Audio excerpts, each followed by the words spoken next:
Mr. President, I think our country faces perhaps the greatest challenges ever faced in my lifetime, certainly in my time as an elected official.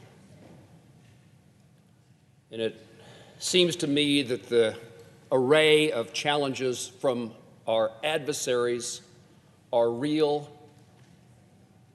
are increasing, and are threatening. I've always been an optimist.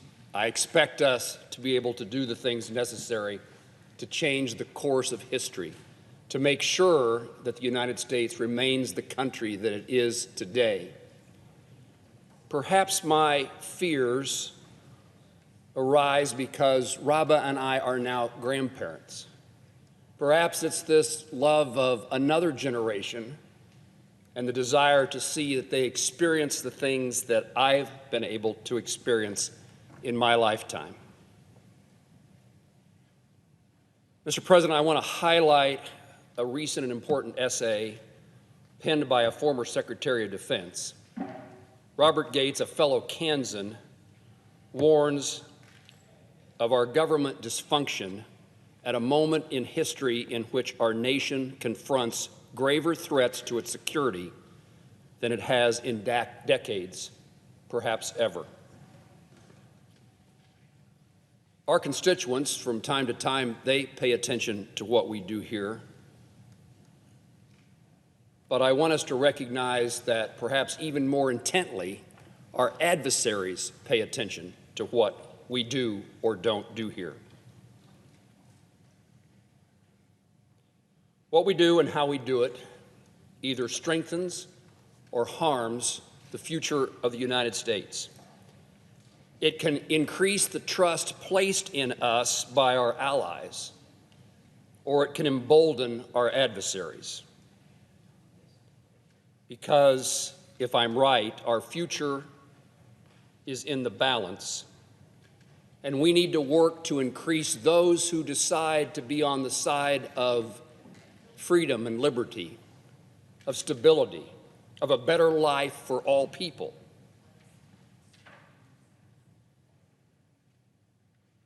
We need to be the leader of a coalition that understands the values and the American ideals and how they alter lives. And we need to make certain that those who should be on the side of right are not sitting on the fence. During my time in the United States Senate, I have never been more angry or more sullen than those few days, that week or so in which our country left Afghanistan. Our unprepared actions and void of leadership resulted in the deaths of Americans, American service members, and it stranded thousands of Afghan allies behind enemy lines.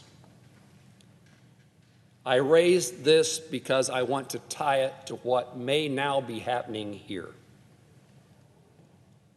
Those few days may have been among the most costly in emboldening those who seek our country's demise. And I fear that today we are about to again demonstrate to the world our feckless ambivalence to lead. I don't want us to lead as a superior or to be in the face of our allies, but I want people who care, countries who believe in peace and prosperity and freedom around the globe, to be part of an alliance that the United States is an important component of.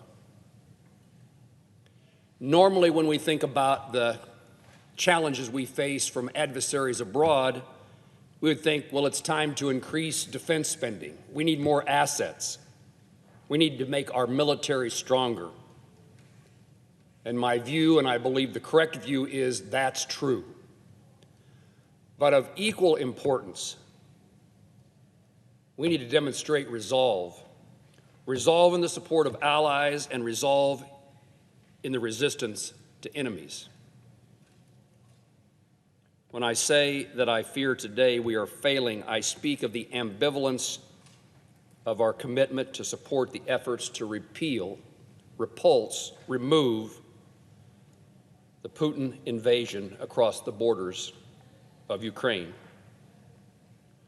Should we fail to live up to the necessary deeds and actions that need to be taken, in my view, we are once again replicating the message that we sent in our chaotic and unfortunate manner in which we withdrew from Afghanistan.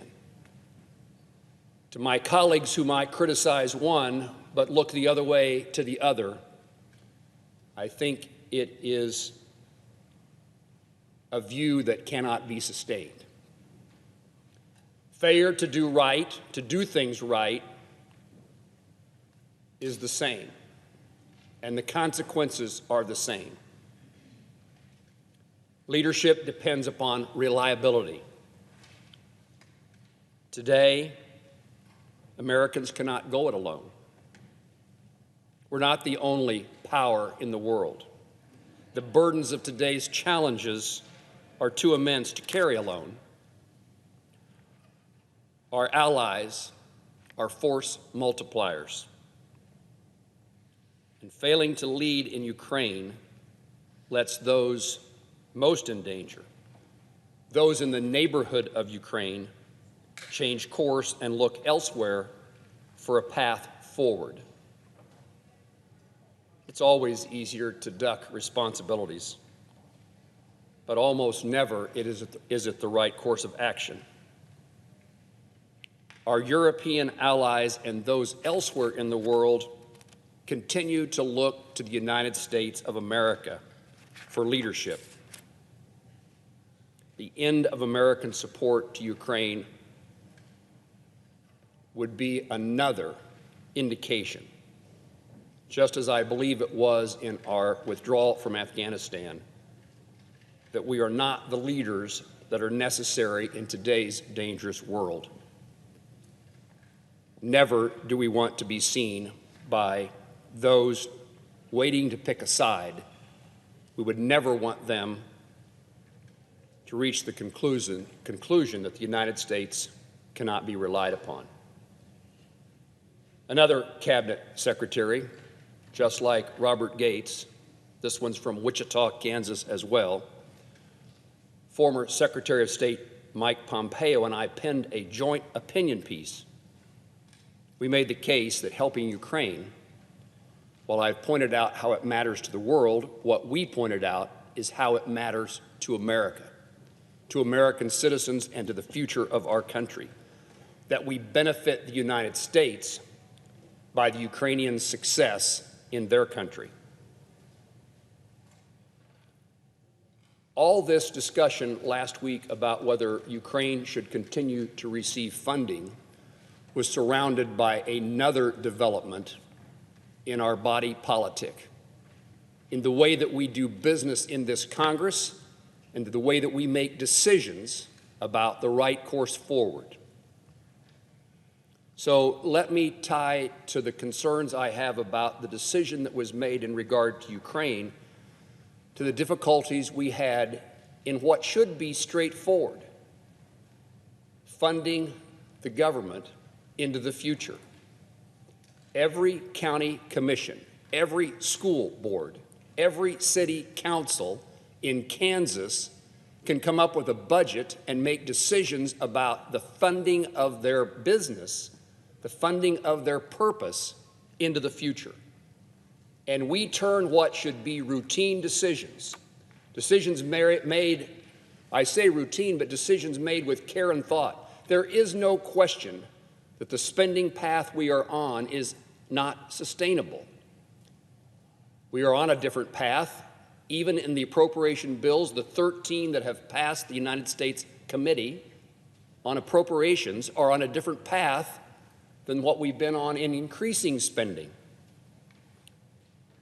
Those are important decisions, but we don't need to manufacture a crisis to make a point.